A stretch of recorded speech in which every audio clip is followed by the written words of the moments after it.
अस्सलाम वालेकुम। सबसे पहले तो मैं आप तमाम लोगों का तहे दिल से शुक्रिया अदा करता हूँ जिन लोगों ने मेरी सेहत के लिए दुआएं दुआएं की है।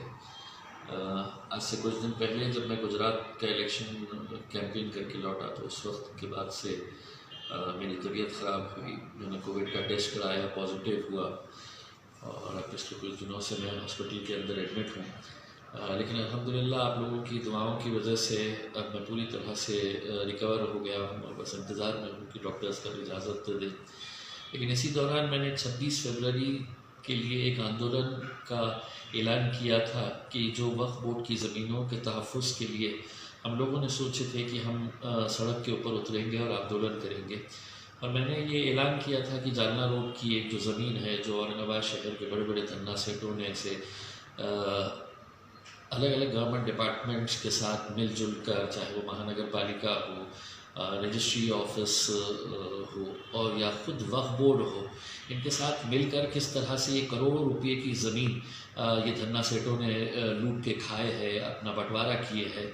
और महज वक्फ बोर्ड को इसके अंदर से कितनी आमदनी हुई तो 1.5 लाख रुपया, यानी कि 1,50,000 रुपये, जबकि ये धन्ना सेठों ने करीब एक अंदाजे के हिसाब से 100 करोड़ रुपये के करीब ये पैसा बनाया है।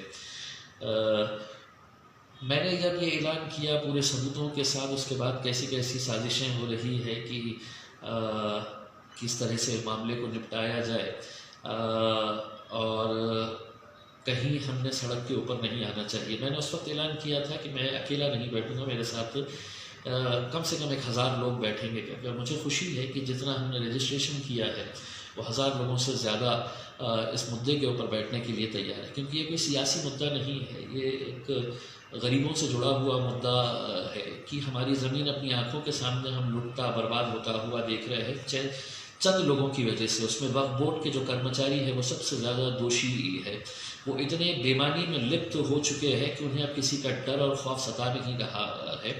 आप सोचिएगा कि जिस ज़मीन के ऊपर करोड़ों रुपये ये धन्ना सेठ कमा रहे हैं, उस वक्फ बोर्ड को महज 1.5 लाख रुपये अगर मिल रहा है तो ये अंदर से कितनी कमाई कर रहे हैं। उसमें चाहे वक्फ बोर्ड के पुराने मेंबर्स हो, वक्फ बोर्ड के पुराने चेयरमैन हो, वक्फ बोर्ड के अधिकारी हो, ये सब इसके अंदर शामिल है।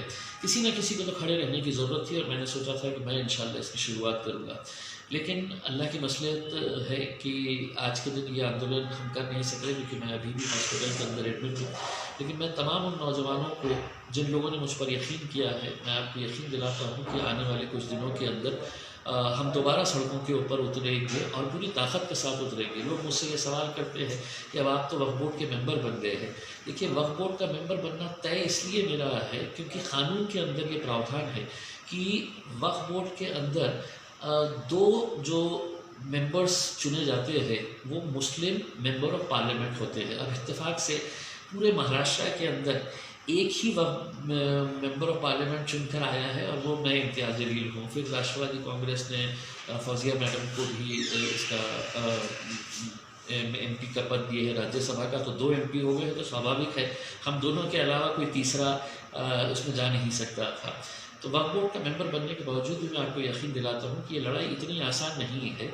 एक लड़ाई अंदर लड़ना पड़ेगा जो मुझे अकेले लड़ना पड़ेगा, और एक लड़ाई सड़कों के ऊपर लड़ना पड़ेगा जो मैं आपके साथ लड़ना चाहता हूँ। तो आप यकीन करिएगा ये आंदोलन जारी रहेगा, पूरी ताकत के साथ रहेगा। और अगर आप लोग इस आंदोलन के अंदर नहीं है तो मैं अकेला कुछ नहीं कर पाऊँगा, और अगर आप लोगों के साथ है तो इंशाल्लाह मैं आपको यकीन दिलाता हूँ कि ये लोगों के ऊपर कार्रवाई किए बगैर हम खामोश नहीं बैठेंगे।